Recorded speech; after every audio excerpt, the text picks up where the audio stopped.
আজ দেখাবো এই গাছ কীভাবে পুনিং করা হয় আর পুনিং করা কীরকম কষ্ট, কীরকম পরিশ্রম। আমরা মালয়েশিয়া প্রবাসী, দেখুন আপনারা কীরকম কষ্ট হয়।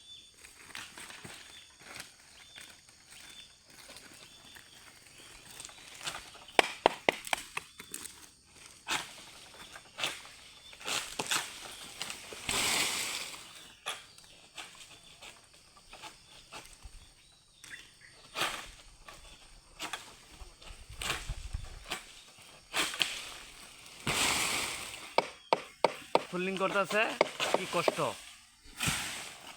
দেখুন কীরকম একটা ডালের ওয়েট, যখন ওপর থেকে পরে একটা ডালের ওয়েট প্রায় 1 মনের কাছাকাছি। কয় যে পাম বাগানে কাজ করে সবল দেখেন,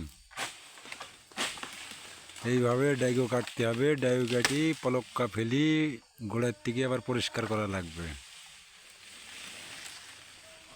কিছু কিছু লোক কয় যে মালয়েশিয়ায় আমি পিঠ ঘামি তলা দিয়ে একবারে সুজি বাড়ি চলে যাইছে।